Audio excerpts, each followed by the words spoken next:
ইলা আখিরিল হাদিস। আলহামদুলিল্লাহ, যাবতীয় প্রশংসা, যাবতীয় গুণগান একমাত্র কেবলমাত্র আল্লাহ সুবহানাহু ওয়া তাআলার দরবারে, যে আল্লাহ রাব্বুল আলামিনের অশেষ মেহেরবানিতে আমরা জুমআ মসজিদে আজানের পূর্বে উপস্থিত হওয়ার সুযোগ এবং তৌফিক পেয়েছি, যে আল্লাহ রাব্বুল আলামিন আমাদের কবুল করেছেন। সেই মহান রবের নিকট হৃদয়ের গভীরতম প্রদেশ থেকে, অন্তরের অন্তঃস্থল থেকে আমরা শুকরিয়া আদায় করে সকলেই বলি আলহামদুলিল্লাহ। দরুদ ও সালাম বর্ষিত হোক আখিরি জামানার মানবতার মুক্তির দূত, মানবতার মুক্তির দিশারি, যার আদর্শকে বাস্তবায়নের জন্যই আজকে আমাদের এই সামান্য ক্ষুদ্র প্রচেষ্টা। নবীর প্রতি দরুদ বর্ষিত হোক, সকলে বলি সাল্লাল্লাহু আলাইহি ওয়াসাল্লাম। প্রিয় উপস্থিতি, জুমার খুতবার অত্যন্ত সংক্ষিপ্ত সময় আমরা আজকে আলোচনা শ্রবণ করবো ইনশাআল্লাহ। মসজিদ কি, মসজিদে কি জন্য আসতে হয়, মসজিদ কাদের জন্য? প্রথমত আমাদের মনে রাখার চেষ্টা করতে হবে, আল মসজিদ বাইতুল্লাহ। মসজিদ হলো আল্লাহর ঘর। কার ঘর? আল্লাহর ঘর। আর মসজিদে যারা আসে তারা হলো আল্লাহর মেহমান। কথা বুঝেন নাই মনে হয়, বুঝতে পেরেছেন? আপনার বাসায় যখন মেহমান আসে তখন, বা আপনি কোথাও মেহমান হিসেবে গেলে আপনি কি ফিল করেন বা কেমন চিন্তা থাকে আপনার, উভয়টা নিয়ে আপনি একটু চিন্তা করবেন। যে আপনার বাসায় যখন মেহমান আসে আর আপনি যখন কারোর বাসায় মেহমান হয়ে যান, তো মসজিদটা হলো আল্লাহর ঘর। এখানে আমরা সবাই আল্লাহর মেহমান, আল্লাহ রাব্বুল আলামিনের ইবাদত বন্দেগীর জন্য আমরা মসজিদে এসেছি। তো এই জায়গাটা কেমন হওয়া দরকার, এই ইবাদতের জায়গাটা কেমন প্রশস্ত হওয়া দরকার, বা এই ইবাদতের জায়গায় কেমনভাবে আমরা নেতৃত্ব দিব, বা এই ইবাদতের জায়গাটা আমরা কেমনভাবে পরিচালনা করব, যাতে করে এই এলাকার মার্কাজ থেকে মানুষ দিনের সঠিক বুঝ, সঠিক দাওয়াত গ্রহণ করতে পারে। মানুষ এই মার্কাজকে অর্থাৎ মসজিদকে আল্লাহর ঘর মানতে না পারার কারণে মানুষ মসজিদে সালাত আদায় করে, মসজিদ থেকে বের হয়ে যাবতীয় পাপাচারের সাথে জড়িয়ে যায়। বুঝে না যে আমি কোথায় গিয়েছিলাম, কি পড়লাম, কি তিলাওয়াত করলাম, আমি কোথা থেকে আসলাম, তার মধ্যে কোনো ধ্যান ধারণা, চিন্তা চেতনা কিছুই থাকে না। যার কারণেই তো 50 বছর যাবৎ সালাত আদায় করে, কিন্তু 50 বছর সালাত আদায় করার এই জীবনটাতে একজন ব্যক্তি সালাতের A to Z, আল্লাহু আকবার থেকে সালাম ফেরানোর আগ পর্যন্ত কি যে তিলাওয়াত করে, কি যে পড়ে, কিছুই বোঝে না। মসজিদে সালাত আদায় করে, আল্লাহ রাব্বুল আলামিন বলেছেন ইন্নাস সালাতা তানহা আনিল ফাহশাই ওয়াল মুনকার, নিশ্চয় সালাত, নিশ্চয় নামাজ যাবতীয় অন্যায়, অশ্লীলতা, পাপাচার থেকে বিরত রাখে। কিন্তু এই বিষয়গুলো না বোঝার কারণে মানুষ মসজিদে সালাত আদায় করে, মসজিদ থেকে বের হয়ে আবার কাপড় টাকানোর নিচে নেমে যায়। মসজিদে সালাত আদায় করে, মসজিদ থেকে বের হয়ে সিগারেটের নেশায় জর্জরিত হয়ে যায়। মসজিদে সালাত আদায় করে, মসজিদ থেকে বের হয়ে সেলুনে গিয়ে রাসূলের সুন্নাত দাড়ি কেটে ফেলে। মসজিদে সালাত আদায় করে, মসজিদ থেকে বের হয়ে চায়ের দোকানে বসে বসে সিনেমা দেখা শুরু করে। মসজিদে সালাত আদায় করে, মসজিদ থেকে বের হয়ে মহিলারা আবার বেপরদায় চলাফেরা করে। মসজিদে সালাত আদায় করে, মসজিদ থেকে বের হয়ে পানের সাথে জর্দা সেবন করতে করতে চলে যায়। তাহলে আমার আপনার সালাত, আমার আপনার নামাজ অন্যায়, অশ্লীলতা, পাপাচার থেকে বিরত রাখে না কেন? কখনো কি চিন্তা করেছেন? কখনো ভেবে দেখেছেন, আমি যে সালাতের জন্য আসলাম, আমি যে ইবাদতের জন্য আসলাম, আমি কি জেনে বুঝে ইবাদতগুলো করতে পারলাম? আমি যে আল্লাহর মেহমান হয়ে আসলাম, আল্লাহর ইবাদত বন্দেগীর জন্য আসলাম, আমি কতটুকু চাইতে পেরেছি আল্লাহর কাছে? আমি কতটুকু আমার হৃদয়ের আশা, আকাঙ্ক্ষা, চাওয়া পাওয়া, ইচ্ছা, অনুভূতিগুলা আমি আমার রবের কাছে ব্যক্ত করতে পেরেছি? আমরা ব্যর্থ, আমরা পারি নাই। কেন? আমরা মসজিদের A to Z আদান প্রদান, মসজিদের আদব আখলাক আমরা কিছুই এখনো পর্যন্ত ইলম অর্জন করতে পারি নাই, জ্ঞান অর্জন করতে পারি নাই, নিয়ন্ত্রণ করতে পারি নাই। যার কারণে এই মার্কাজকে আমরা অবহেলার পাত্র হিসেবে রেখে দিয়েছি, একজন ইমাম রেখে দিয়েছি, ইমাম মসজিদ পরিচালনা করবে, আর আমরা সবাই ওই ইমামের উপরে নেতৃত্ব দিব। ইমামকে মসজিদ পরিষ্কার করাবো, ইমামকে দিয়ে মসজিদ ঝাড়ু দেওয়াবো, ইমামকে দিয়ে আজান দেওয়াবো, ইমামকে দিয়ে নামাজ পড়াবো, ইমামকে দিয়ে খুতবা দেওয়াবো, আর আমরা বিন্দাজ। কথা কি বুঝতে পেরেছেন? এটা হলো সমাজের বাস্তবতা। এই বাস্তবতা থেকে ফিরে আসতে হবে। এটা হলো আল্লাহর ঘর। এই আল্লাহর ঘর কিভাবে আপনি নিয়ন্ত্রণ করতে পারলে আপনি সফলতা অর্জন করতে পারবেন, কিভাবে আপনি আখিরাতে সুখময় জান্নাত লাভ করতে পারবেন। সামান্য যদি মুয়াজ্জিনের অজুহাত যদি আমি আপনাদের ফজিলতটা বলি, যে ব্যক্তি আজান দিবে ওই তার আজানের আহ্বানে সাড়া দিয়ে যত মানুষ সালাত আদায় করতে আসবে প্রত্যেক ব্যক্তির সালাতের একটা করে নেকির ভাগ মুয়াজ্জিনের আমলনামায় লিপিবদ্ধ হবে। সুবহানাল্লাহ। তো এই দায়িত্বটা শুধুমাত্র ইমাম সাহেবের উপরে চাপিয়ে দিলে হবে? আপনার কি কখনো মন চায় না যে আমি একটু মানুষকে সালাতের জন্য আহ্বান করি? আপনার সন্তানকে দিয়ে এই আহ্বানটা করানোর জন্য আপনার কি কখনো মন চায় না? আপনার কি কখনো একটু ইচ্ছা, অনুভূতি, আশা, আকাঙ্ক্ষা জাগ্রত হয় না যে আমি একটু আহ্বান করি, আমার সন্তানকে একটু প্র্যাকটিস করাই সালাতের জন্য, আজানের জন্য? কিন্তু হবে কিভাবে? আমরা তো দুনিয়া নিয়ে ব্যস্ত হয়ে আছি। আমরা কখন আল্লাহর ঘরকে পরিচালনা করব, আমরা কখন আল্লাহর ঘরকে নিয়ে নিয়ন্ত্রণ করব, চিন্তা করব, এগুলো তো আমাদের ব্রেনে নাই বর্তমানে। এজন্য সংক্ষিপ্ত সময়ে প্রথমে মনে রাখতে হবে, মসজিদ হলো ইবাদতের স্থান। কিসের স্থান বলেন তো? ইবাদতের স্থান, যেখানে ইবাদত করা হয়, চাওয়া হয়, আল্লাহর কাছে কথোপকথন করা হয়, আল্লাহর সাথে হৃদয়ের ইচ্ছা, আশা, আকাঙ্ক্ষা, অনুভূতি ব্যক্ত করার একটা অন্যতম জায়গা। আপনি ব্যবসা বাণিজ্যে সমস্যা আপনার কোথাও না, আপনি মসজিদে এসে 2 রাকাত সালাত আদায় করে সাজদায় গিয়ে আল্লাহর কাছে চোখের পানি ফেলে চান, দেখেন আল্লাহ আপনাকে দেয় কিনা।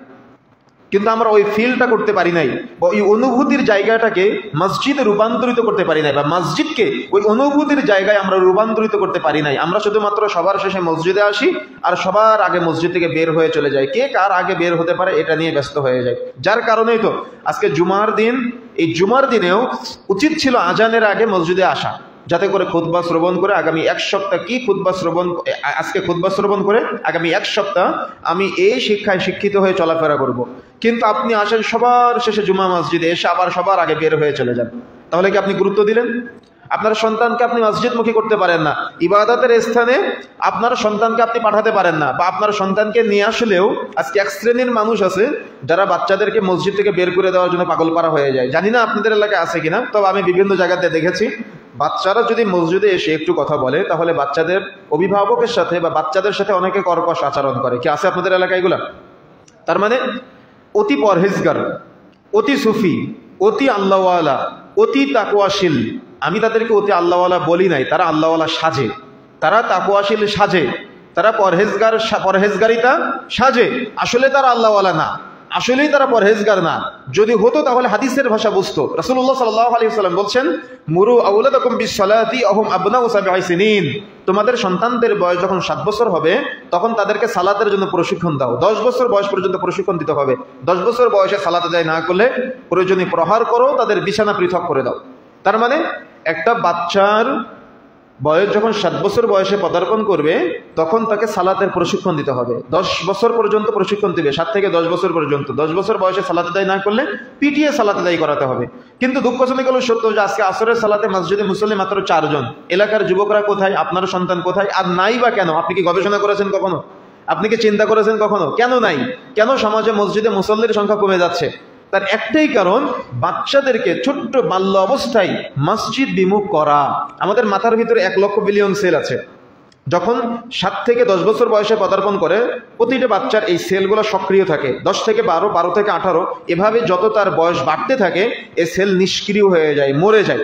আপনি আর যাই ঢোকান না কেন আপনি ঢোকাতে পারবেন না, বা ওই সেল আর ধরে রাখতে পারবেন না, সেল নষ্ট হয়ে যায়। যেমন আপনি ছোটবেলায় একটা সূরা বা একটা দোয়া মুখস্থ করতে আপনার সময় লাগতো 1 ঘন্টা, আধা ঘন্টা, 10 মিনিট। কিন্তু এখন একটা দোয়া মুখস্থ করতে আপনার সময় লাগে 7 দিন, তাও মুখস্থ হয় না। কেন? ওই সেল নিষ্ক্রিয় হয়ে গিয়েছে, মরে গিয়েছে, যার কারণে আপনি যতই ঢুকানোর চেষ্টা করেন না কেন ওটা আর ঢুকে না। এই জন্য এই সময়টা হলো 7 থেকে 10 বছর বয়সের মধ্যে আপনি যে শিক্ষাটা দিবেন এই শিক্ষাটা হলো চূড়ান্ত শিক্ষা, এই শিক্ষাটা হলো উত্তম শিক্ষা। রাসূলের হাদিস কিনে গবেষণা করা হয়েছে। সুতরাং প্রিয় বন্ধুরা আমার, 7 বছর বয়সের একটা বাচ্চা মসজিদে এসে একটু কথা বলেছে, আপনি বাচ্চাকে মসজিদ থেকে বের করে দিলেন, আপনি বাচ্চার অভিভাবকের সাথে কর্কশ আচরণ করলেন, আপনি বাচ্চার সাথে দেখা যাচ্ছে এমনভাবে একটা আচরণ করলেন বাচ্চা পরবর্তীতে মসজিদে আসতে ভয় পায়। কিন্তু মসজিদে নববীর মতো জায়গায় আপনি যান, সেখানে বাচ্চারা যাতে করে সালাতে আসে, নামাজে আসে, এজন্য খেলনার ব্যবস্থা করা হয়েছে। আরে রাসূলুল্লাহ সাল্লাল্লাহু আলাইহি ওয়াসাল্লাম সালাত আদায় করতেছে, রাসূলের ঘাড়ে পিঠে নাতি হাসান হুসাইন উঠে, রাসূলের নামাজের ক্ষতি হয় না, আর আপনি এত বড় পরহেজগার হয়ে গেলেন যে আপনি বাচ্চাকে মসজিদ থেকে বের করে দিলেন। কে ফতোয়া দিয়েছে আপনাকে বাচ্চা কথা বলে আপনার নামাজের ক্ষতি হয়? কে ফতোয়া দিয়েছে বাচ্চা কথা বলে আপনার ফরজ সালাতের ক্ষতি হয়? কে মাসালা দিল আপনাকে যে বাচ্চা কথা বলে আপনার নামাজের ক্ষতি হয়? বাচ্চাকে মসজিদ থেকে বের করলেন কেন আপনি? কে অনুমতি দিয়েছে আপনাকে? রাসূলুল্লাহ সাল্লাল্লাহু আলাইহি ওয়াসাল্লাম বলেছেন, সাহাবা ইকরাম বলেছেন, কোন ইমাম বলেছে, কোন আলেম বলেছে, তাহলে আপনি বাচ্চাকে মসজিদ থেকে বের করলেন কেন? কিয়ামতের মাঠে যদি বাচ্চা আপনার বিরুদ্ধে যায়, আপনি কি জবাব দিবেন? বাচ্চাদেরকে মসজিদ থেকে বের করার ইখতিয়ার আপনাকে কে দিয়েছে? কোন মাসআলার ভিত্তিতে আপনি বাচ্চাকে মসজিদ থেকে বের করে দিলেন? উলামা ইকরাম বলেছেন, মসজিদের পিছনের কাতারে যদি বাচ্চাদের কিসির মিছিরের শব্দ শোনা না যায়, মনে করবে পরবর্তী প্রজন্মের মসজিদ মুসাল্লি শূন্য হয়ে যাবে, যার বাস্তবতা আপনি আজকে মিলান। ছেলেগুলো আজকে নেশাখোর, ছেলেগুলো আজকে মাদক দ্রব্যের সাথে জড়িয়ে আছে। আপনি তাকে একদিনের জন্য ডেকে নিয়ে এসে মসজিদে সালাতে উদ্বুদ্ধ করতে পারেন না। একটা 7 বছর বয়সের বাচ্চা মসজিদে এসে কথা বললে আপনি তাকে মসজিদ থেকে বের করে দেন, অথচ আপনার ছেলে ঘুষ খেয়ে ঘুরে বেড়ায়, সুদ খেয়ে ঘুরে বেড়ায়, মাদক দ্রব্য সেবন করে ঘুরে বেড়ায়, সেদিকে আপনার কোনো বাদ বিচার নাই। আরেকজনের ছেলে মসজিদে আসলে আপনি তাকে মসজিদ থেকে বের করে দেন কেন? কে অনুমতি দিয়েছে আপনাকে? কে ইখতিয়ার দিয়েছে আপনাকে বাচ্চাকে মসজিদ থেকে বের করে দেওয়ার জন্য? এই বাচ্চাটা যদি এখানে সালাতে এসে অভ্যস্ত না হয়, তাহলে সে সালাত আদায় করবে কিভাবে? সে আল্লাহর নৈকট্যশীল বান্দাদের অন্তর্ভুক্ত হবে কিভাবে? আজকে সমাজ এই এমন জাহালতের মধ্যে নিমজ্জিত হয়েছে, বাচ্চাদেরকে সালাতে অভ্যস্ত না করার কারণে, দোয়া কালাম মুখস্থ না করার কারণে আপনার 50 বছর বয়স, আপনি এখনো পর্যন্ত রুকু থেকে সুবহান রাব্বিল আযীম পাঠ করেন, আপনি এর অর্থ জানেন না। কেন? আপনার বাবা আপনাকে শেখায় নাই তাই। আপনার 50 বছর বয়স, আপনি এখনো সুবহান রাব্বিল আলা সাজদায় গিয়ে তিলাওয়াত করেন, আপনি এখনো পর্যন্ত এটার অর্থ বুঝেন না। কেন? আপনি মুখস্থ করতে পারেন নাই, আপনি অনুধাবন করতে পারেন নাই, সেজন্য এখনো পর্যন্ত আপনি আল্লাহু আকবার শব্দের অর্থ জানেন না, এখনো পর্যন্ত আপনি সূরা ফাতিহার অনুবাদ জানেন না, এখনো পর্যন্ত আপনি রুকু থেকে সুবহান রাব্বিল আযীম তিলাওয়াত করেন, আপনি এর অর্থ জানেন না, সুবহান রাব্বিল আলা পাঠ করেন, আপনি এর অর্থ জানেন না, আপনি বৈঠকে বসে আত্তাহিয়াতু দুরূদ শরীফ দোয়া মাসুরা যে তিলাওয়াত করেন, আপনি কিছুই বুঝেন না, আপনি নামাজের মধ্যে কি পড়েন। তো আল্লাহ যে আপনাকে 50 বছরের একটা জীবন দান করেছে, এই জীবনের সফলতা কি আপনি আমাকে বুঝান। আল্লাহ রাব্বুল আলামিন আপনার যে 40 বছরের যে একটা জীবন দান করেছে, আপনার এই 40 বছরের জীবনের সার্থকতা কি? আপনি কি স্বার্থ হাসিল করেছেন? আপনি কি শিক্ষা অর্জন করেছেন যেটা নিয়ে আপনি আখিরাতে যাওয়ার প্রস্তুতি গ্রহণ করেছেন? আপনি একটু আমাকে বুঝান। নাকি আপনার মতো আপনার সন্তানকে আজকে পথভ্রষ্ট করতে যাচ্ছেন? আপনার মতো আপনার সন্তানকে আজকে জাহালতের মধ্যে আপনি ঠেলে দেওয়ার চেষ্টা করতেছেন। 7 বছর বয়স একটা বাচ্চা মসজিদে এসে সালাত আদায় করবে, একটু কথা বলতেই পারে। আর আমাদেরও ভুল আছে, বাচ্চাদেরকে এক কর্নারে দিয়ে দেই আমরা। বাচ্চাদেরকে বড়দের মাঝে মাঝে নিয়ে নিলে তারা সালাতে অভ্যস্ত হবে, তারা শিখবে, কিন্তু এক কর্নারে দিয়ে দিলে তারা তো গল্প করবেই, তারা কথাবার্তা বলবেই। সুতরাং চেষ্টা করতে হবে আমাদের বাচ্চাদেরকে মসজিদমুখী করার জন্য, সালাতমুখী করার জন্য, আল্লাহর ঘরটাকে চিনানোর জন্য, আল্লাহকে চিনানোর জন্য। আপনার ছেলে যদি আল্লাহকে না চিনে, আপনার ছেলে যদি রাসূলকে না চিনে, তাহলে সে চিনলো কাকে? কি নিয়ে আখিরাতে যাবে? আপনারই বা জীবনের সফলতা কি, বা আপনার সন্তানের জীবনের সফলতা কি? আপনি কি কখনো ফিল করেছেন? আপনি কখন উদ্ভাবন করেছেন? আচ্ছা, আপনার কি একটু লজ্জা লাগে না? আপনার কি একটু খারাপ লাগে না যে আমার ছেলেটা সালাত আদায় করে না, ফজরের সময় ঘুমায় থাকে? আপনার কি একটু শরম লাগে না যে আমার ছেলেটা জুমার দিন সবার শেষে মসজিদে আসে? আপনার কি একটু লজ্জা লাগে না? লজ্জা কি একদমই নাই যে আমার ছেলেটা সিগারেট খেয়ে ঘুরে বেড়ায়? আমার ছেলেটা এমন চুলের কাটিং দিয়েছে যে চুলের কাটিং উদ্ভট, সামনে এক কালার, ডানে এক কালার, বামে এক কালার, পিছনে এক কালার। আপনার ছেলেকে দেখলে মুসলমানের ছেলে মনে হয় না? আপনার কি একটু লজ্জা লাগে না, একটু শরম লাগে না যে আমার ছেলেটা কোন দিকে যাচ্ছে? আমার ছেলেকে আমি নামাজমুখী করতে পারলাম না, আমার ছেলেকে আমি আল্লাহওয়ালা বানাতে পারলাম না, আমার ছেলেকে আমি ইসলামের সুশীতল ছায়াতলে আমার ছেলেকে আমি পথ দেখাতে পারলাম না। আপনার কি একটু লজ্জা লাগে না? একটু কষ্ট লাগে না? আপনার ছেলে তো গোল্ডেন এ প্লাস না পেলে আপনার ব্যাপক লজ্জা লাগে, শরম লাগে, রাস্তায় বের হতে পারেন না। তো আপনার ছেলে যখন জান্নাতে যেতে পারবে না, তখন আপনার কি হবে? আমার কথা কি বুঝতে পেরেছেন? সুতরাং প্রিয় বন্ধুরা আমার, যে কথা বলতে চাচ্ছিলাম, ছোট্ট বাচ্চাদেরকে সালাতে অভ্যস্ত করা, এটা হলো পিতামাতার অন্যতম একটা দায়িত্ব। যদি পিতামাতা এই ছোট্ট বাল্য অবস্থায় তার সন্তানকে, তার রবকে চিনাতে না পারে, তাহলে ওই পিতামাতাও ব্যর্থ, ওই সন্তানও ব্যর্থ। এই জন্য আজকে থেকে কোনো বাচ্চা মসজিদে আসলে তাকে মসজিদ থেকে বের করে দিবেন না। অভিভাবকরা অনেক সময় ভয় পায় যে আমার ছেলেটাকে নিয়ে গেলে যদি কথা বলে ফেলে, তাহলে অমুকে তো রাগ করবে, তমুকে তো রাগ করবে, এজন্য বাচ্চাকে মসজিদে নিয়ে আসতে চায় না, ভয় পায়।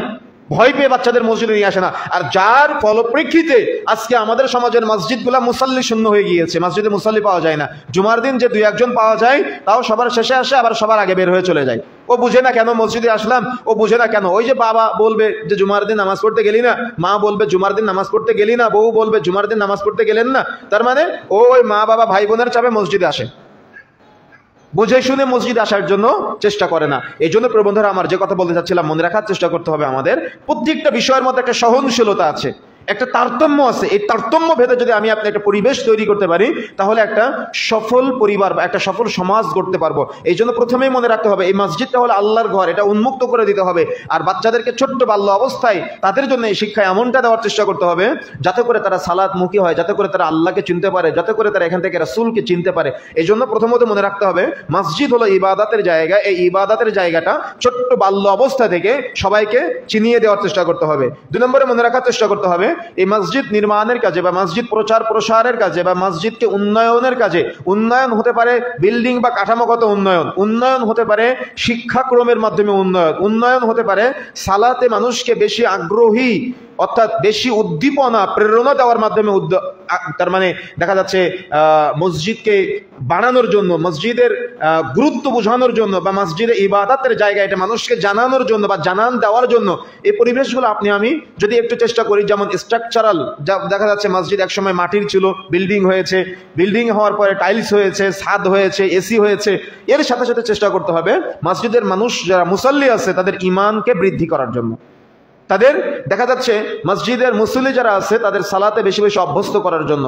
যারা মসজিদের মুসল্লি আছে তাদেরকে ইসলামের অন্যান্য যে বিষয়গুলো আছে এমন একটা সোসাইটি গড়ে তুলতে হবে মসজিদকে কেন্দ্র করে, যে এই মসজিদের ইমাম সাহেব যিনি থাকবে, যে বিবাহে গান বাজনা বাজবে ওই বিবাহে মসজিদে কোনো দায়িত্বশীল যাবে না, ওই বিবাহে মসজিদের ইমাম সাহেবও নামাজ পড়াবে, বিবাহ পড়াবে না।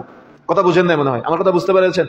এটা হলো একটা সোসাইটি গড়ে তোলা। তার মানে মসজিদ কেন্দ্রিক এমন একটা কাঠামো বা এমন একটা গঠনতন্ত্র দাঁড় করতে হবে, এটা ইমানদারদের ব্রেনের মধ্যে ঢুকবে, এটা সবার ব্রেনে ঢুকবে না কথাগুলা। এমন একটা সিস্টেম তৈরি করতে হবে যে দোকানে চা বিক্রয়ের পাশাপাশি সিনেমা দেখানো হবে, ওই চায়ের দোকানে ইমাম সাহেবও সাজেস্ট করবে না কাউকে, মসজিদের যারা একনিষ্ঠ ভালোবাসার দায়িত্বশীল আছে তারাও কেউ ওই জায়গাটাকে সাজেস্ট করবে না। বা দেখা যাচ্ছে একটা মুদিখানার দোকান, সেখানে দেখা যাচ্ছে মুদিখানার হালাল পণ্য বিক্রয় করার পাশাপাশি হারাম পণ্যগুলো বিক্রয় করতেছে, তখন সবাই ঐক্যবদ্ধভাবে যদি এটাকে বয়কট করে একটা এলাকা কেন্দ্রিক বা একটা সমাজ কেন্দ্রিক, তাহলে ওই সমাজে ওই নেশা জাতীয় দ্রব্য ছড়াবে না। আর যখন নেশা জাতীয় দ্রব্য ছড়াবে না তখন এলাকার যুবকরা এই নেশা থেকে বিরত থাকার চেষ্টা করবে। যখন কোনো এলাকায় এভাবে কমিউনিটি করে একটা সিনেমা হল বন্ধ করতে পারবে, সিনেমা হল মানে চায়ের দোকান, এই চায়ের দোকানের সিনেমা হল যেগুলো আছে এগুলো যারা বন্ধ করতে পারবে, দেখা যাচ্ছে ওই এলাকায় সিনেমা চলবে না, গান চলবে না, অশ্লীলতা চলবে না, একটা পরিবেশের মধ্যে নিয়ে আসার জন্য চেষ্টা করতে হবে। এটা হলো যারা নিয়ন্ত্রক আছে তাদের অন্যতম একটা দায়িত্ব। শুধু মসজিদে দায়িত্ব নিলাম আর অমুক পদ পেলাম তমুক পদ পেলাম, আমি বড় দায়িত্বশীল হয়ে গেলাম, বিষয়টা এমনটা। একটা মসজিদের দায়িত্ব পাওয়া মানে পুরো এলাকার দায়িত্ব তার উপরে, পুরো সমাজের দায়িত্ব তার উপরে। এই সমাজের 80টা পরিবারের 100টা পরিবারের টোটাল তাদেরকে নিয়ন্ত্রণের দায়িত্ব তার উপরে চলে আসে। কিন্তু আমার আপনার সমাজ আজকে এই ফজিলতপূর্ণ একটা আমল পাওয়ার পরেও আমরা এগুলা থেকে কিন্তু আজকে অনেক দূরে সরে আছি।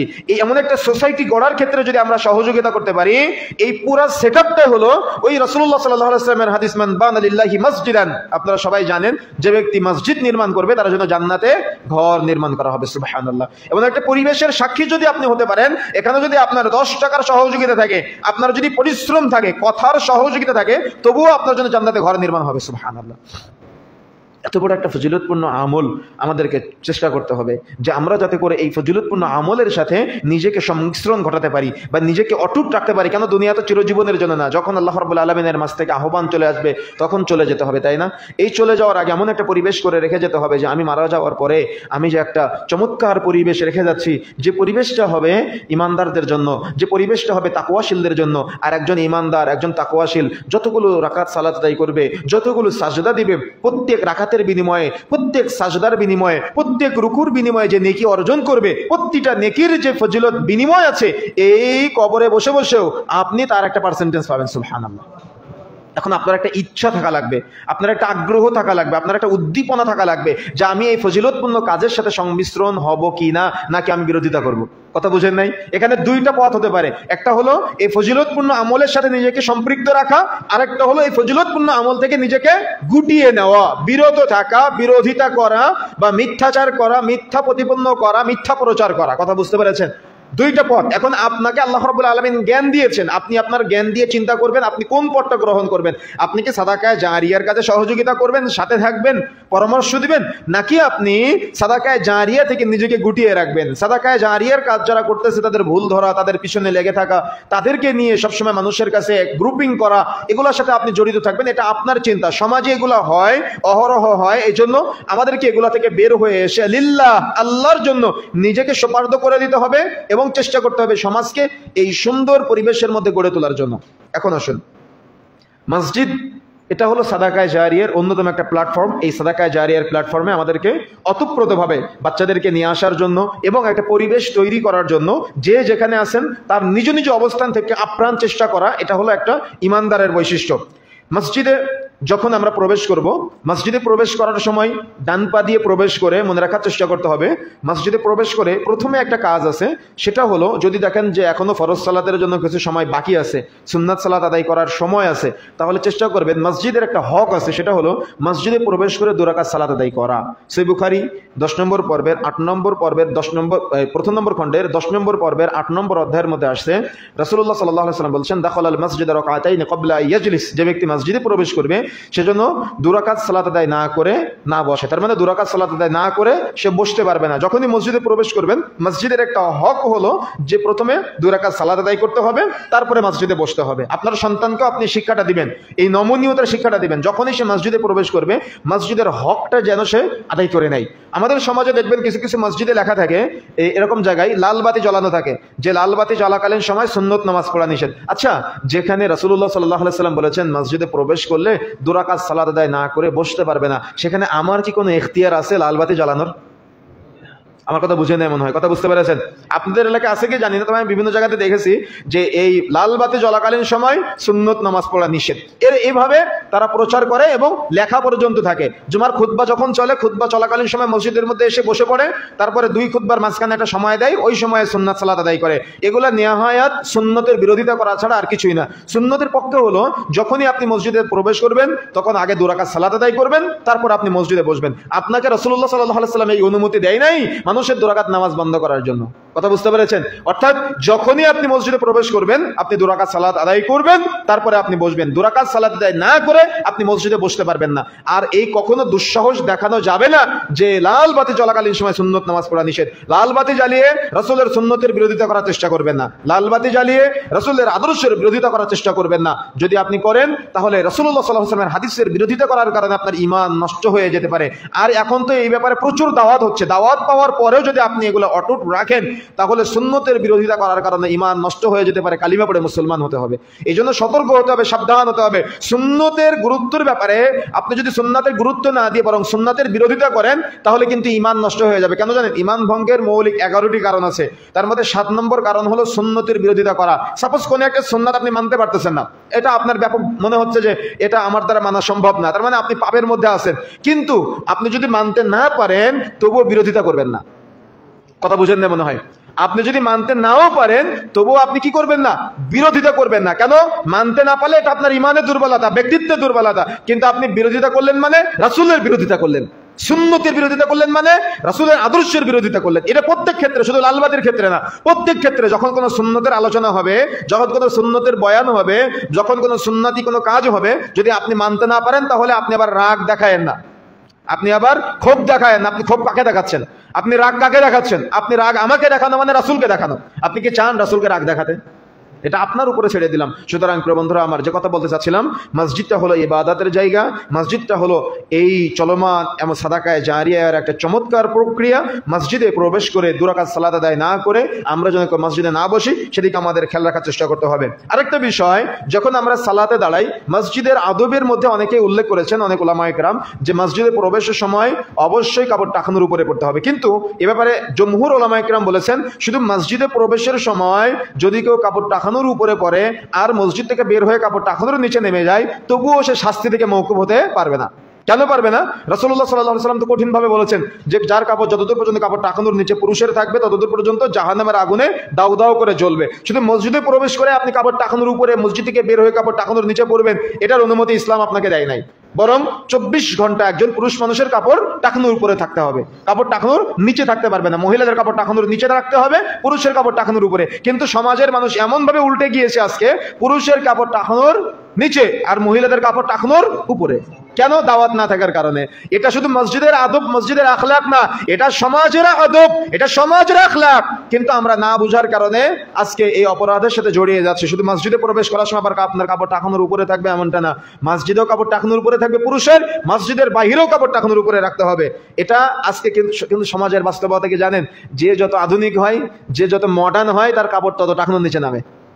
দেখবেন অনেকে কাপড় টাকানোর নিচে পড়তে পড়তে পড়তে পড়তে জুতার নিচে চলে যায়, ছিঁড়ে যায় এক অংশ, এবং এটাকে তারা ট্র্যাডিশন মনে করে। সবচাইতে বড় বাস্তবতা কি জানেন, কথা প্রসঙ্গে বলে রাখি, আজকে এমন একটা সমাজ আমাদের দিকে যাচ্ছে, বা আমরা আগামী সমাজ এমন একটা সমাজ পাচ্ছি আগামীতে, যে সমাজটা বখাটেদের সমাজ, যে সমাজটা নেশাখোরদের সমাজ, যে সমাজটা এমন একটা সমাজ আমাদের মাঝে দাওয়াত না থাকার কারণে বা মসজিদ নিয়ন্ত্রণ না করার কারণে এমন একটা যুব সমাজ আসতেছে যাদের রুচির দুর্ভিক্ষ দেখতে পাচ্ছি আমরা। রুচির দুর্ভিক্ষ বুঝেন কি আপনি রুচির দুর্ভিক্ষ কি জিনিস? রুচির দুর্ভিক্ষ মানে একটা ছেলে এমন একটা জামা গায়ে দিচ্ছে যে জামাটার মধ্যে 4-5 জায়গায় ছেঁড়া ফাটা। কথা বুঝেন না মনে হয়? এমন একটা জামা গায়ে দিচ্ছে যে জামাটার মধ্যে 4-5 জায়গায় ছেঁড়া ফাটা। ও এটাকে ট্র্যাডিশন মনে করে, ও এটাকে মডার্ন মনে করে। এমন একটা প্যান্ট পরে যে প্যান্টটার মধ্যে 4-5 জায়গায় ছেঁড়া ফাটা। কথা বুঝেন নাই?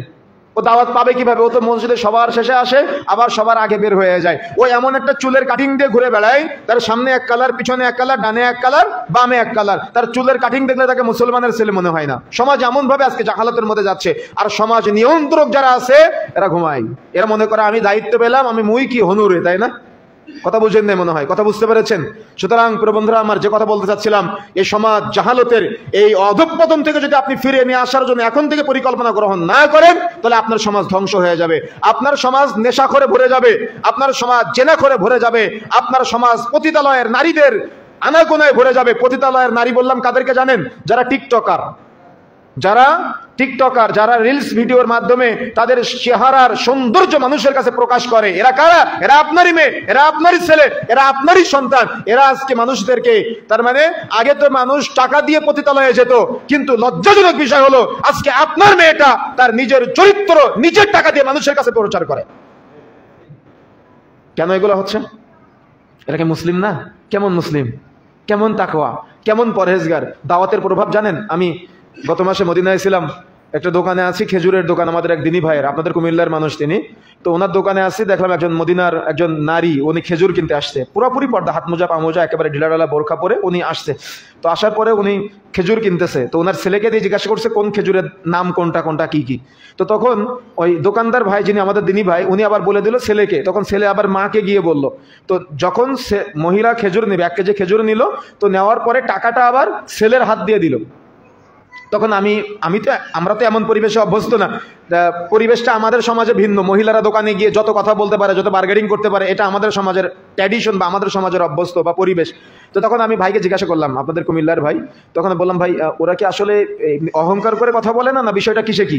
তখন বলতেছে না ভাই, বিষয়টা এমনটা না, ওরা ওই কণ্ঠের পর্দার হেফাজত নষ্ট যাতে করে না হয় সেই জন্য দোকানদারের সাথে কথা বলে না। কথা বুঝেন না মনে হয়? দাওয়াত কি জিনিস বুঝেন? পরিবেশ কি জিনিস? সমাজ কি জিনিস? বা কিভাবে একটা সমাজ পরিবর্তন করা যায়? একটা মসজিদ কমিটি চাইলে পারে একটা সমাজ পরিবর্তনের জন্য, কিন্তু একটা মসজিদ কমিটি, মসজিদের বিশাল বড় সেক্রেটারি মসজিদ থেকে বের হয়ে সিগারেট আনতে টানতে চলে যায়। আপনি রাগ করলে আমার কিচ্ছু করার নাই। কথা বুঝেন নাই? আমার কথা কি বুঝতে পেরেছেন? আপনি এত বড় একটা দায়িত্ব নিয়ে বসে আছেন, আপনি অর্থ সম্পাদক, কিন্তু দেখা যাচ্ছে আপনি সুদখোর। আমার কথা কি বুঝতে পেরেছেন? আপনি বিশাল বড় দায়িত্ব নিয়ে বসে আছেন, আপনি ক্যাশিয়ার, কিন্তু আপনি ঘুষখোর। সমাজের সব ঘুষের ব্যবসা আপনার কাছে, সমাজের সব টেন্ডারবাজির ব্যবসা আপনার কাছে। তাহলে আপনি যে ক্যাশিয়ার হলেন, আপনি যে অর্থ সম্পাদক হলেন, আপনার কাছে কি মসজিদের অর্থ আমানত আছে? ঠিক আছে, আমার কথা বুঝেন না মনে হয়? আপনি রাগ করলে আমার কিছু করার নাই, কারণ এটা বাস্তবতা। সমাজের এই বাস্তব চিত্রগুলা আমরা যদি একটু দেখভাল না করি, তাহলে এই সমাজ জাহালতের মধ্যে চলে যাবে। যে জাহালতটা বর্তমানে আমরা দেখতে পাচ্ছি, আমরা ভাবি যে আমরা অনেক কিছু হয়ে গিয়েছি, কিন্তু না, আমাদের সমাজ আজকে জাহালতের মধ্যে নিমজ্জিত। আমাদের সমাজ আজকে অশ্লীলতার অতল গহ্বরে নিমজ্জিত হয়ে আছে, অতল গহ্বরে নিমজ্জিত হয়ে আছে। সুতরাং প্রিয় বন্ধুরা আমার, যে কথা বলতে চাচ্ছিলাম, এই সমাজকে ফিরিয়ে নিয়ে আসার জন্য আমাকে আপনাকে আপ্রাণ চেষ্টা করতে হবে। যদি আপনি আপ্রাণ চেষ্টা না করি, তাহলে আমার এই সমাজ ধ্বংস হয়ে যাবে, আগামীর প্রজন্ম ধ্বংস হয়ে যাবে, মেয়েরা ধ্বংস হয়ে যাবে, যুব সমাজ ধ্বংস হয়ে যাবে, যুবতীরা ধ্বংস হয়ে যাবে। তারা চেহারা প্রদর্শনের মাধ্যমে নোংরা সংস্কৃতিদের বেড়ে এমন ভাবে চলে আসবে। একটা সময় ছিল যখন মেয়েরা মুরব্বীদের দেখলে মাথায় কাপড় দিত, কিন্তু এখন রাস্তায় ছেলেদের দেখলে মাথার কাপড় আরো ফেলে দেয়। আফসোস আপনি রাখবেন কোথায়? এই দুঃখ আপনি রাখবেন কোথায়? এই কষ্ট আপনি রাখবেন কোথায়? একটা সময় ছিল যখন একটা ছেলে পাপ করলে, অর্থাৎ প্রকাশ্যে পাপ করতে লজ্জা পেত, লজ্জা লাগতো তার, কিন্তু পাপ করে প্রকাশ্যে বুক ফুলায় ফুলায় পাপ করে। বর্তমান সমাজে কেন এমনটা হচ্ছে? আমাদের গাফিলতির কারণে। আমাদের অনীহার কারণে, আমাদের অভিভাবকদের ভুল করার কারণে রাসূলুল্লাহ সাল্লাল্লাহু আলাইহি ওয়াসাল্লাম বলছেন, আল হায়াউ লা ইয়াতি ইল্লা বিখাইর, লজ্জাশীলতা কল্যাণ ছাড়া কিছুই আনয়ন করে না। যেখানে লজ্জা নাই সেখানে কল্যাণ নাই। লজ্জার শিক্ষাটা পাবে কিভাবে? এই একটা লজ্জার ছোট্ট হাদিসের তিনটা ব্যাখ্যা আছে। এক, যদি কোনো ব্যক্তি নিজেকে নিজে লজ্জা পায় তাহলে সে কখনো পাপ করতে পারে না। নিজেকে নিজে লজ্জা পাওয়া মানে যে আমি তো আল্লাহর বান্দা, আমি পাপ করতে পারি না, এই পাপ আমার দ্বারা সম্ভব না, এভাবে নিজেকে নিজে লজ্জা পেতে হবে না, এই পাপ আমি করতে পারি না। নিজেকে নিজে লজ্জা পাওয়ার সাথে সাথে অভিভাবকদের লজ্জা পেতে হবে। তবে নাসরুদ্দিন আলবানী রাহিমাহুল্লাহ আরেকটা পয়েন্ট যুক্ত করেছেন, অভিভাবকদের লজ্জা পাওয়ার সাথে সাথে অভিভাবকরা যেন ছোটদের লজ্জা পায়। বুঝেন নাই মনে হয়? বুঝতে পেরেছেন কি? নিজেকে নিজে লজ্জা পাওয়া, তার মানে আমি যে পাপ করতেছি, আমি তো আব্দুল্লাহ, আমি এই পাপ করতে পারি, আমি তো আব্দুর রহমান, আমি এই পাপ করতে পারি, এটা আমার দ্বারা সম্ভব না, আমার আল্লাহ তো দেখছেন। কথা বুঝেন নাই?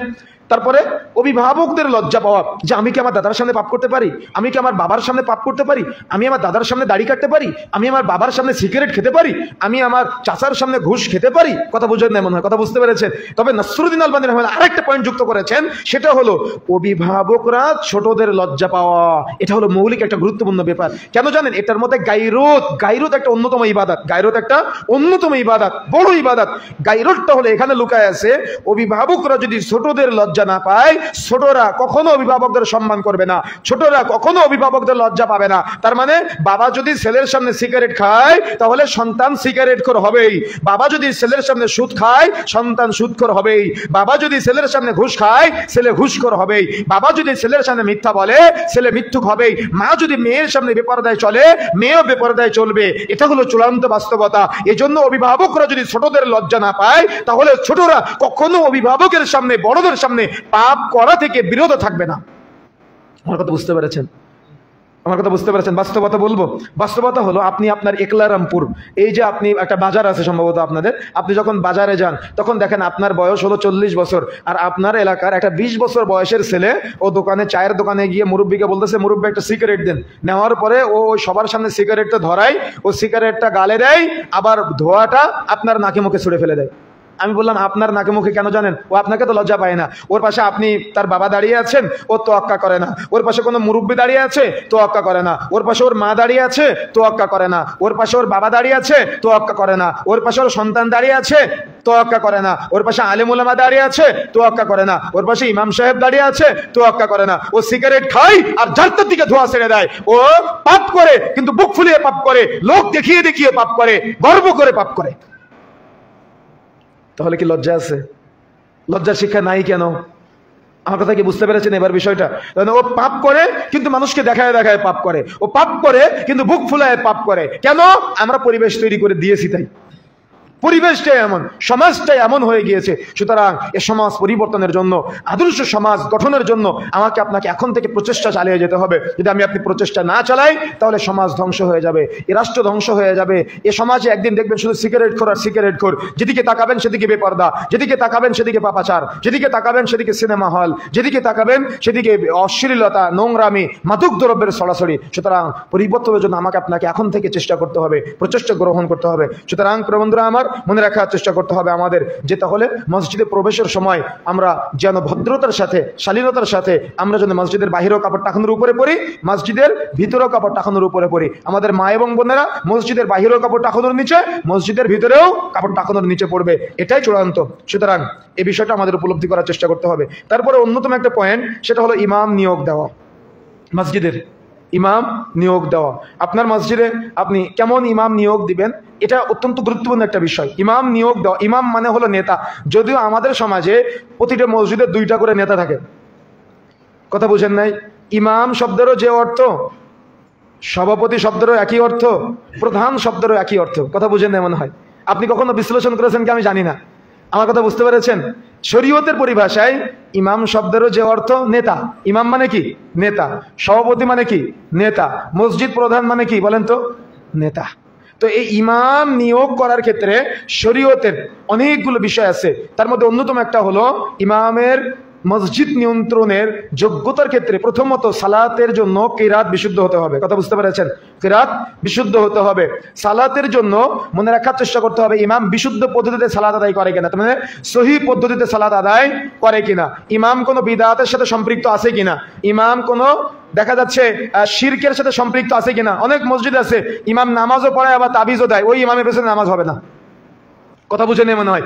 এ ব্যাপারে কথা স্পষ্ট, বক্তব্য স্পষ্ট, কোন মুশরিকের পিছনে নামাজ হবে না। যে তাবিজ দেয় সে হলো মুশরিক, আর মুশরিকের পিছনে কখনো নামাজ হবে না। এজন্য যে মসজিদের ইমাম সিগারেট দেয়, যে মসজিদের ইমাম তাবিজ দেয়, ওই মসজিদের ইমামকে পরিবর্তন করতে হবে। কথা বুঝতে পেরেছেন? তবে আলহামদুলিল্লাহ আপনাদের তো একজন ইমাম পেয়েছেন, খতিব পেয়েছেন, আলহামদুলিল্লাহ। বাংলাদেশে পরিচিত একটা ছেলে, আলেমে দ্বীন সজীব মাহমুদ সালাফি, আমাদের অনেক ভালোবাসার একটা ছেলে, আলহামদুলিল্লাহ। তাকে মূল্যায়ন করার চেষ্টা করবেন। কোরআন হাদিসের বক্তব্যগুলা প্রফুল্লভাবে বলার জন্য আপনারা অনুমতি দিয়ে দিবেন। কখনো কোরআন হাদিসের বক্তব্যকে আটকানোর চেষ্টা করবেন না, তাহলে দেখবেন আপনাদের পরিবর্তন হবে, আপনারা পরিবর্তন হতে পারবেন, আপনারা কিছু জানতে পারবেন ইনশাআল্লাহ। কথা বুঝতে পেরেছেন? সুতরাং চেষ্টা করে যেতে হবে আমাদের এই সমাজটাকে, যাতে করে আমরা পরিবর্তন করতে পারি। আমরা এমন ইমামের নেতৃত্বে সালাত আদায় করব, খুতবা শ্রবণ করব, যার কথা হবে শুধু কোরআন এবং হাদিসের আলোকে। কথা বুঝতে পেরেছেন? এমন একটা পরিবেশ তৈরি করতে হবে, কিন্তু আপনারা আলহামদুলিল্লাহ পেয়েছেন। এজন্য আল্লাহ রাব্বুল আলামিন আপনাদের উত্তম বিনিময় এবং সঠিক দিনগুলো মানার তৌফিক দান করুন এবং জ্ঞান অর্জনের তৌফিক দান করুন, আল্লাহুম্মা আমিন।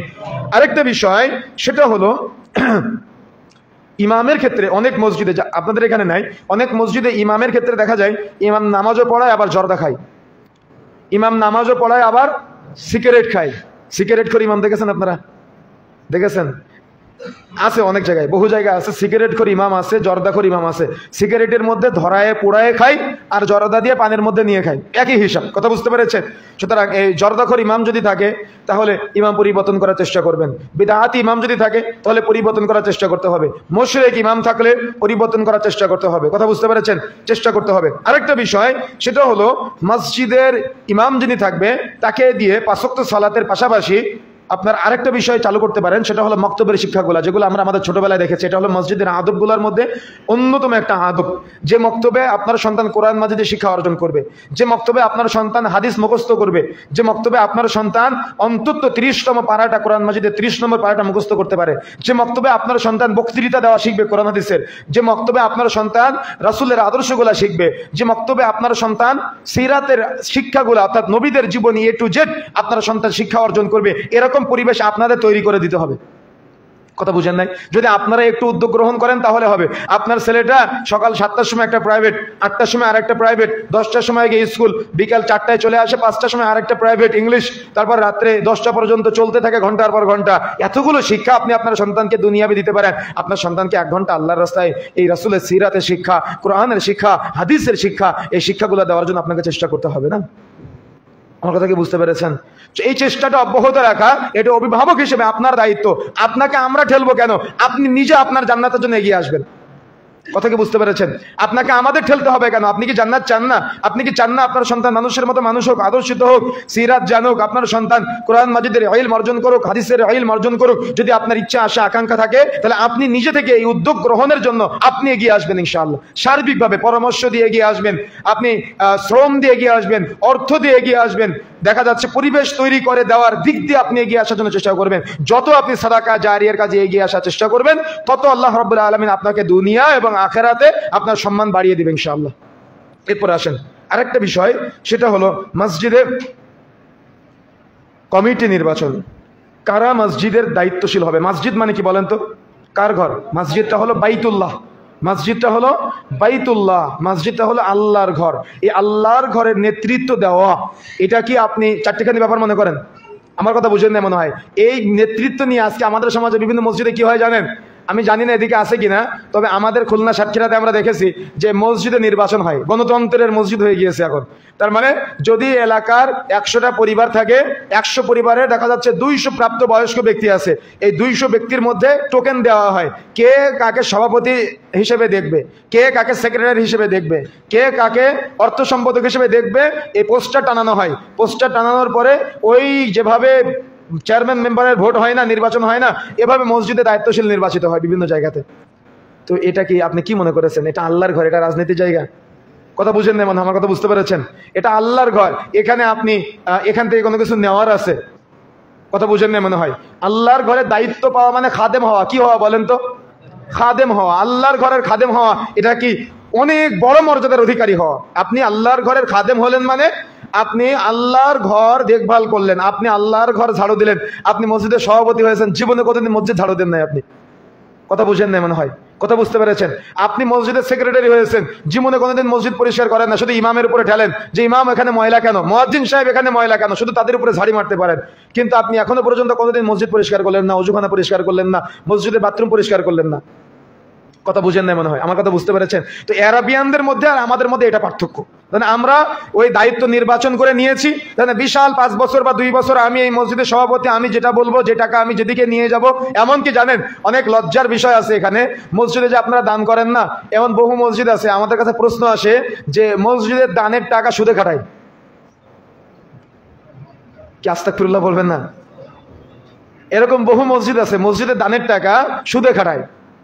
তো এই যে সমাজের বাস্তব চিত্র, আমাদের এই বাস্তব চিত্র থেকে আমাদের নতুন একটা সমাজ গড়তে হবে না, নতুন একটা পরিবেশ তৈরি করতে হবে না? এই নতুন পরিবেশ তৈরি করার জন্য আমাকে আপনাকে আপ্রাণ চেষ্টা করতে হবে। সুতরাং প্রিয় বন্ধুরা আমার, মসজিদ দায়িত্বশীল নির্বাচনের ক্ষেত্রে প্রথম যে পয়েন্ট ওলামায়ে কেরাম নির্বাচন করেছেন লাজনা দায়মা থেকে আমরা যেটা পাই, সেটা হলো তাকে মুখলেস হতে হবে। মুখলেস বুঝেন? মুখলেস বুঝেন? ইখলাস সম্পূর্ণ হতে হবে। ইখলাস, যার মধ্যে ইখলাস এগিয়ে, যিনি ইখলাসের দিক দিয়ে সর্বাধিক এগিয়ে, তিনি হবে সর্বোত্তম নেতৃত্ব দেওয়ার জায়গা, সেখানে তিনি যাবে। এবং এটা হবে সিলেকশনের মাধ্যমে, এটা ইলেকশনের মাধ্যমে না। তার মানে আমরা 5 জন মিলে আপনাকে দিব, বা কথা বুঝতে পেরেছেন, আমরা আপনাকে দিব। আপনি আকাঙ্ক্ষা করলেন মানে রাসূলের হাদিসের বিরোধিতা করলেন। হাদিসের বিরোধিতা কি? নেতৃত্ব চেয়ে নিতে রাসূলুল্লাহ সাল্লাল্লাহু আলাইহি সাল্লাম নিষেধ করেছেন। এই জন্য এই নেতৃত্বের ভার অনেক কঠিন জায়গা। এই কঠিন জায়গাটা চেয়ে নেওয়া, এই সমাজের পুরা মানুষের দায়িত্ব নেওয়া, এই পুরা নিজের দায়িত্ব আমরা নিজে নিতে পারি না, আর এই সমাজের 100 ঘরের দায়িত্ব আমি নিব। কথা বুঝেন না মনে হয়? এই জন্য 5 জন ব্যক্তি মিলে বা 10 জন গণ্যমান্য ব্যক্তি মিলে একজনকে সভাপতি হিসেবে দায়িত্ব দিবে, একজনকে সেক্রেটারি হিসেবে দায়িত্ব দিবে, একজনকে এই দায়িত্বর যে বাছ বিচার হবে, এই পুরাটা হবে ইখলাসের বিবেচনায়, ইমানদারিতার বিবেচনায়, তাকওয়ার ভিত্তিতে, হালাল উপার্জনের ভিত্তিতে। দেখা যাচ্ছে নীতি নৈতিকতার ভিত্তিতে সত্য এবং মিথ্যার মানদণ্ড হিসেবে তাকে নির্ধারণ করে যিনি সত্যবাদীদের কাতারে এগিয়ে আসবে, তাকে নির্বাচন করতে হবে। কিন্তু দুঃখজনক হলো সত্য যে আমাদের সমাজের অধিকাংশ বিভিন্ন জায়গায় মসজিদের দায়িত্বশীল যারা হয়, তারা দেখা যায় যে অমুক রাজনৈতিক নেতা, তমুক রাজনৈতিক নেতা, অমুক দায়িত্বশীল, তমুক দায়িত্বশীল, যার যত বড় ব্যবসা সে তত বড় দায়িত্বশীল। কি এটা সমাজের বাস্তবতা না? কথা কি বুঝতে পেরেছেন আমার? এটা হলো সমাজের চূড়ান্ত বাস্তবতা। এই জন্য এই বাস্তবতা থেকে ফিরে এসে আমাকে আপনাকে রাসূলুল্লাহ সাল্লাল্লাহু আলাইহি সাল্লামের রেখে যাওয়া যে ঐশী বিধান, এই ঐশী বিধানের আলোকে সমাজ পরিবর্তনের জন্য যখন আপনি মসজিদের নিয়ন্ত্রক নির্বাচন করবেন, তখন অবশ্যই যিনি ইলমের দিক দিয়ে এগিয়ে, ইমাম না থাকলে যিনি নামাজ পড়াতে পারবে। কথা বুঝেন না মনে হয়? ইমাম না থাকলে যিনি নামাজ পড়াতে পারবে, কিন্তু যার মুখে দাঁড়িয়ে নাই, যে সিগারেট খেয়ে ঘুরে বেড়ায়, যে সুদ খেয়ে ঘুরে বেড়ায়, যে ঘুষ খেয়ে ঘুরে বেড়ায়, আপনি যদি এমন কোনো ব্যক্তিকে আপনার মসজিদে দায়িত্বশীল হিসেবে, সে যে মানের দায়িত্বশীল হোক না কেন, ছোট থেকে বড়, আপনি যদি নির্বাচন করেন, তাহলে আপনার মসজিদ ধ্বংস, আপনার সমাজ ধ্বংসের দ্বার প্রান্তে চলে যাবে। এই জন্য এটা নিজে থেকে নিজে চিন্তা করতে হবে, আমি তো ওই পর্যায়ের না, আমি কেন ওখানে যাব? কথা বুঝেন না মনে হয়? আমি তো ওখানে যাওয়ার যোগ্যতা রাখি না। ওই যোগ্যতা ইমানদারদের, ওই যোগ্যতা তাকওয়াশীলদের। যদি আমি তাকওয়াশীল হতে পারি তাহলে আমি গ্রহণ করতে পারি, কিন্তু আমি তো তাকওয়াশীল না, আমি তো হারাম উপার্জনের সাথে জড়িয়ে থাকি, তাহলে আমি কেন ওই জায়গায় যাব? এই জন্য নিজেকে নিজে বিরত রাখার ট্রাই করতে হবে, চেষ্টা করতে হবে। তা না হলে আপনি ওই জায়গায় গেলেন মানে আপনার মাধ্যমে ধ্বংস হয়ে যাবে। কেন? ইমাম যখন আপনার বিরুদ্ধে বলবে, তখন আপনার শরীরে জ্বালা পোড়া তৈরি হবে। তখন ইমাম পরিবর্তন করাও, ইমাম চেঞ্জ করো, আরেকজন ইমাম দরকার, এই ক্ষতি আর কখনো নিয়ে আসা যাবে না। দেখা যাচ্ছে যে ওই পরবর্তীতে গ্রুপিং তৈরি হবে, গ্রুপিং তৈরি হয়ে নতুন করে পরিবর্তিত সিস্টেম চলে আসবে যে না, এভাবে ইমাম রাখা ঠিক হবে না, নতুন ইমাম নিয়ে আসতে হবে, নতুন খতিব নিয়ে আসতে হবে, এই খতিব আর কখনো চলবে না। এভাবে গ্রুপিং তৈরি হবে, তখন ওই সত্য এবং সঠিক কথাগুলো হজম হবে না। কথা বুঝতে পেরেছেন? এই জন্য এই মেম্বারটাকে ওপেন রাখবেন, মেম্বারটাকে কুক্ষিগত করবেন না, তাহলে আল্লাহর কাছে জবাব দেওয়া লাগবে। মেম্বারটাকে উন্মুক্ত করে দিবেন কোরআন হাদিসের জন্য, মেম্বারটাকে নিজের করে রাখার চেষ্টা করবেন না কোনো সময়, তাহলে আপনিও সফলতা অর্জন করতে পারবেন না, আপনার সমাজও সফল হতে পারবে না, আর যারা দায়িত্ব দিবেন আপনারাও সফল হতে পারবেন না। কেন? আপনারা জেনে বুঝে আপনার সমাজকে জাহালতের মধ্যে ঢেলে ফেলে দিলেন। এই জন্য প্রিয় বন্ধুরা আমার, আমাকে আপনাকে এই সঠিক এবং সত্য কথাগুলা মানুষের কাছে বলার জন্য যে স্পৃহা, যে ইচ্ছা, আশা, আকাঙ্ক্ষা, আগ্রহ আছে, এর মূল হলো জ্ঞান, ইলম। এই জন্য জ্ঞান অর্জনের বিকল্প নাই। আর জ্ঞান অর্জনের জন্য জুমার দিন সবার আগে মসজিদে আসতে হবে এবং চেষ্টা করতে হবে মনোযোগ সহকারে খুতবা শ্রবণের জন্য। যদি আপনার বিরুদ্ধে যায়, ইমামের উপরে রাগ না করে, খতিবের উপরে রাগ না করে নিজেকে পরিবর্তন করবেন না, এটা তো আমার ভুল, উনি তো ঠিক বলেছে, এটা আমার ভুল, আমি ভুল থেকে ফিরে আসলাম। কথা কি বুঝতে পেরেছেন? এটা হলো ইমানদারের বৈশিষ্ট্য, এটা হলো তাকওয়াশীলের বৈশিষ্ট্য, এটা হলো আল্লাহ ওয়ালার বৈশিষ্ট্য। যদি আপনি এই বৈশিষ্ট্য ফলো করতে না পারেন তাহলে কিন্তু সমাজ আর সমাজের জায়গায় থাকবে না। এই জন্য আমাকে আপনাকে চেষ্টা করতে হবে মসজিদের মেম্বারগুলো উন্মুক্ত করে দেওয়ার জন্য, কোনো গ্রুপিং যেন না হয়, এখানে যেন কোনো প্রকার কোরআন হাদিসের বাহিরের কোনো আলোচনা না হয়, একেবারে স্পষ্ট স্ট্রিক্ট কাট কোরআন এবং সহিহ সুন্নাহর কথা হবে। কোরআন এবং সহিহ সুন্নাহর বাহিরে কোনো আলোচনা এবং কোনো প্রকার কোনো পরামর্শ দেখা যাচ্ছে এই মসজিদের মেম্বার থেকে যেন কোরআন হাদিসের বাহিরে না হয়, সেদিকে আমাকে আপনাকে প্রত্যেকের সজাগ দৃষ্টি রাখার চেষ্টা করতে হবে। এখন আসুন যে কথা বলতে চাচ্ছিলাম, মসজিদে নারীদের সালাতের ব্যবস্থা করা, এটা হলো মসজিদের একটা আদব। যদিও আপনাদের এখানে আছে আলহামদুলিল্লাহ, 5 ওয়াক্ত সালাতেও আসে, আমি শুনেছি, খুশি হয়েছে আলহামদুলিল্লাহ। তবে আমাদের সমাজে অনেক মসজিদে মহিলাদের সালাত আদায় করতে দেয় না। আমি বলবো, অনুরোধ করে, যে আমাদের চেষ্টা করতে হবে যাদের একটু পরিবেশ তৈরি আছে, আপনি বললে কথা চলবে সেখানে, এই পরিবেশে আপনি চেষ্টা করবেন মহিলাদেরকে দ্বীনের শিক্ষাটা দেওয়ার জন্য। কেন মহিলাদের দ্বীনের শিক্ষাটা দেওয়া অত্যন্ত জরুরি। কেন বাবা সবসময় বাড়িতে থাকে না, মায়ের কাছে সন্তানরাই থাকে। আর মা যদি 24 ঘন্টা স্টার জলসার সামনে বসে থাকে তাহলে সন্তান কি করবে? কথা কি বুঝতে পেরেছেন? মা যদি 24 ঘন্টা সিনেমার সামনে বসে থাকে তাহলে সন্তান কি করবে? সন্তান কোন পথে যাবে? এই জন্য মায়ের শিক্ষাটা অর্জন করা অত্যন্ত জরুরি। আপনি যখন নামাজে আসবেন সাথে করে আপনার স্ত্রীকে নিয়ে আসবেন। জুমার দিন আপনার গোস্ত রান্না হয় আপনার বাড়িতে, গোস্তটা একটু আগে রান্না করে 12টার আগে শেষ করতে বলবেন, যাতে করে 12:15 খুতবা শুরু হয়। 12:15 আগে যেন আপনি এবং আপনার স্ত্রী, আপনার সন্তান সবাই মিলে মসজিদে থাকতে পারেন, এরকম একটা আগ্রহ। জীবনে তো বহু টাকা ইনকাম করেন, সপ্তাহে 6 দিন বেশি ইনকাম করবেন, শুক্রবারের দিন অন্তত 1-1.5 ঘন্টায় সময়টা আপনি নিজে আল্লাহর জন্য আপনার পরিবারকে সাথে নিয়ে এসে দেখেন না আপনার পরিবার পরিবর্তন হয় কিনা। না হলে কিন্তু আমাদের সমাজের যে যুব সমাজ যেদিকে চলে যাচ্ছে, ধ্বংসের দ্বার প্রান্তে উপনীত হয়েছে, এই যুব সমাজকে কোরআন এবং সহিহ সুন্নাহর দিকে নিয়ে আসতে হবে। এবং যখন তারা কোরআন এবং সহিহ সুন্নাহর দিকে এগিয়ে আসবে, তখন যারা অভিভাবক শ্রেণীর আছে, তখন আমাদের চেষ্টা করতে হবে তাদেরকে আগ্রহ দেওয়ার জন্য, তাদেরকে অনুপ্রেরণা দেওয়ার জন্য, তাদেরকে এই দ্বীনি কাজে এগিয়ে আসার জন্য সার্বিক পরামর্শ, সার্বিক সহযোগিতা দিয়ে। কেন এটা তো আপনার গর্বের বিষয় যে আপনার এলাকার যুবকেরা গান বাজনার আয়োজন করতেছে না, আপনার এলাকার যুবকেরা অশ্লীলতার আয়োজন করতেছে না, আপনার এলাকার যুবকেরা দেখা যাচ্ছে যাত্রাপালার আয়োজন করতেছে না, তারা ওয়াজ মাহফিলের আয়োজন করতেছে, তারা হালাকার আয়োজন করতেছে, তারা জুমার আয়োজন করতেছে। এটাকে অনুপ্রেরণা দেওয়া, এটাও ইমানদারের বৈশিষ্ট্য। এমন বহু গ্রাম আছে, এমন বহু এলাকা আছে, আমরা দেখেছি, ওয়াল্লাহি আল্লাহ সাক্ষী, যে মাহফিলের আয়োজন করেছে, আবার এক শ্রেণীর যুবকেরা তারা গান বাজনার আয়োজন করেছে। এদিকে আমরা মাহফিলে আলোচনা করতেছি, ওদিকে গান বাজনার ডুমডুম আওয়াজ হচ্ছে।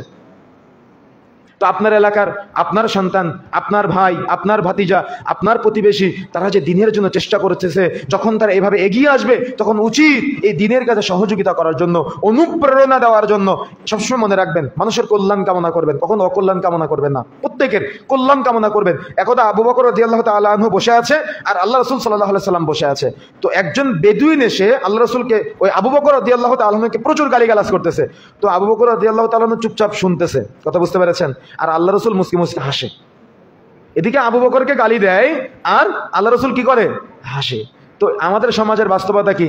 যদি বন্ধুকে বন্ধু আরেকজন এসে গালি দেয়, তাহলে আরেক বন্ধু অপর দিক থেকে গালি দেওয়া শুরু করে। কিন্তু আবু বকরকে গালি দিচ্ছে আর রাসূলুল্লাহ সাল্লাল্লাহু আলাইহি সাল্লাম হাসতেছে। তো আবু বকর রাদিয়াল্লাহু তাআলা দেখে যে আমাকে গালি দেয় আর রাসূল হাসে। তো এক পর্যায়ে আবু বকর রাদিয়াল্লাহু তাআলা রাগ কন্ট্রোল করতে না পেরে একটু কথার জবাব দিয়ে ফেলছে, যে গালি দিচ্ছে তার কথার জবাব দিয়ে দিয়েছে। তো জবাব দেওয়ার সাথে সাথে আল্লাহ রাসূল ওখান থেকে উঠে চলে গিয়েছে। তো চট করে আবু বকর রাদিয়াল্লাহু তাআলা দৌড়াতে দৌড়াতে রাসূলের পিছনে গিয়ে বলতেছে, ইয়া রাসূলুল্লাহ, আমি কি কোনো ভুল করে ফেলেছি? যখন বেচারা আমাকে গালি দিচ্ছিল তখন আপনি হাসতেছিলেন, আর যখন আমি জবাব দিলাম তখন আপনি উঠে চলে আসলেন মন খারাপ করে, আমি কি কোনো ভুল করেছি? তখন রাসূলুল্লাহ সাল্লাল্লাহু আলাইহি ওয়াসাল্লাম বলছেন, আবু বকর, তুমি যখন চুপচাপ শুনতেছিলে আর ওই ব্যক্তি যখন তোমাকে গালি দিচ্ছিল, তখন আমি দেখেছি ফেরেশতারা তোমার পক্ষ থেকে গালির জবাব দিচ্ছে। সুবহানাল্লাহ। কথা বুঝেন না মনে হয়? কথা বুঝতে পেরেছেন? যে আবু বকর, তুমি যখন চুপ ছিলে আর ওই ব্যক্তি যখন তোমাকে গালি দিচ্ছিল, তুমি চুপ ছিলে, কিন্তু তোমার পক্ষ থেকে ফেরেশতারা জবাব দিচ্ছিল। কিন্তু যেই মুহূর্তে জবাবটা তুমি দিয়েছো, তখন ফেরেশতারা চলে গিয়েছে আর শয়তান চলে এসেছে, আর যেখানে শয়তান থাকে ওখানে আমি থাকি না। এখন আপনি হয়তো বলতে পারেন যে আমাকে এত গালি দিচ্ছে, আমি কি কিছু বলবো না? না, আপনি চুপ থাকবেন। কথা বুঝেন না মনে হয়? আমার কথা বুঝতে পেরেছেন? আমার কথা বুঝতে পেরেছেন? সুতরাং প্রিয় বন্ধুরা আমার, রাসূলুল্লাহ সাল্লাল্লাহু আলাইহি সাল্লামকে গিয়ে একজন বলতেছে, আল্লাহ রাসূল, আমি প্রচুর দোয়া করি, এত দোয়া করি, কিন্তু আমার কোনো দোয়া কবুল হয় না, আমি কি করতে পারি?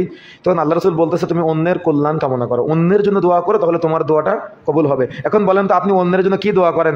যে আল্লাহ তুমি তার ছেলের ভালো রেজাল্ট করাও, নাকি আপনি বলেন আল্লাহ তার ছেলে ধ্বংস হয়ে যাক, আল্লাহ তার জমি জায়গা ধ্বংস হয়ে যাক, তার ক্ষেত খামারের ফসল যেন ভালো না হয়? আপনি এই দোয়া করেন না? কথা বুঝেন না মনে হয়? কিন্তু দোয়া করা দরকার ছিল কি, আল্লাহ তুমি তার সন্তানকে মানুষের মতো মানুষ বানাও, আলেম বানাও, তুমি তার ক্ষেত খামারের ফসল ভরিয়ে দাও, তাহলে আল্লাহ আগে আপনাকে দিত তারপরে তাকে দিত। কিন্তু আপনি কি করলেন, বদদোয়া করলেন, বদদোয়াটা আগে আপনার উপরে আসবে। কথা বুঝেন না?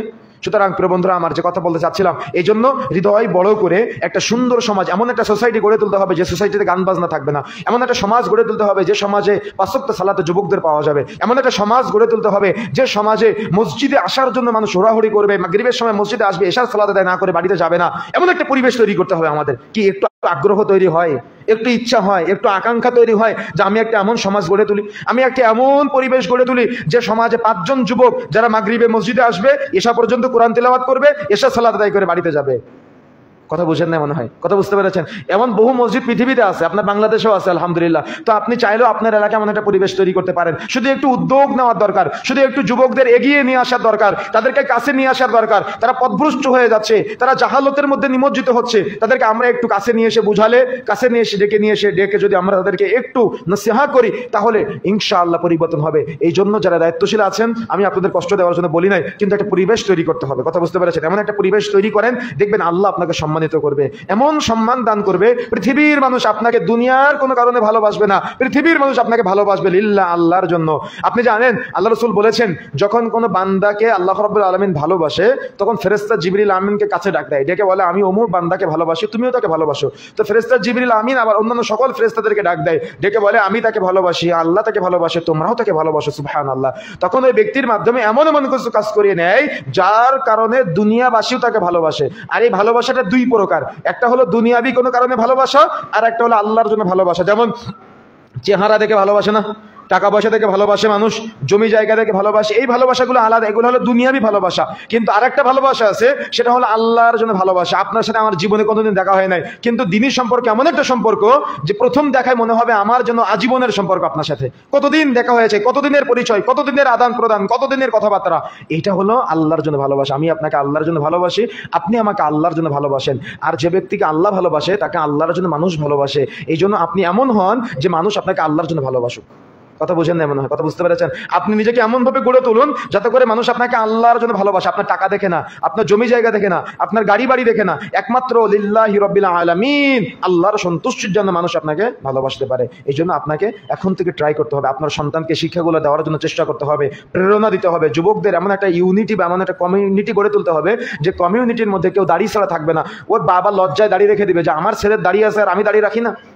কথা বুঝেন না মনে হয়? কথা বুঝতে পেরেছেন? কিন্তু দুঃখজনক হলো সত্য যে বাবাই সন্তানের দাড়ি কেটে দেয়, সন্তান বাবার দাড়ি কেটে দেয়। এই লজ্জা রাখি কোথায়? এই লজ্জার তো কোনো শেষ নাই। সুতরাং এই সমাজ আমরা চাই না। আমরা এমন একটা সমাজ চাই যে সমাজে থাকবে না কোনো অশ্লীলতা, যে সমাজে থাকবে না কোনো হানাহানি, যে সমাজে থাকবে না কোনো দেখা যাচ্ছে রাহাজানি, যে সমাজে মানুষ রাসূলকে ভালোবাসবে পৃথিবীর সব কিছুর চাইতে বেশি। পৃথিবীতে দুনিয়াতে পিতামাতা সন্তান সন্তানাদি যা কিছু আছে সব কিছুর চাইতে রাসূলকে বেশি ভালোবাসতে হবে। আবারও বলি, পৃথিবীতে দুনিয়াতে পিতামাতা সন্তান সন্তানাদি যা কিছু আছে সব কিছুর চাইতে রাসূলকে বেশি ভালোবাসতে হবে। আপনার সন্তানকে যদি আপনি ভালোবাসাটা শিক্ষা দিতে না পারেন, তাহলে আপনার সন্তান ভালোবাসবে অমুক ক্রিকেটারকে, আপনার সন্তান ভালোবাসবে অমুক ফুটবলারকে, রাসূলের বিরুদ্ধে মানুষ কটু মন্তব্য করবে, আপনার সন্তানের শরীরে আঘাত লাগবে না। কথা বোঝেন নাই? কিন্তু আপনি কি জানেন রাসূলকে নিয়ে পৃথিবীতে যে যেখানে যে অবস্থানে অবমাননা করুক না কেন, তার বেঁচে থাকার কোনো সুযোগ নাই।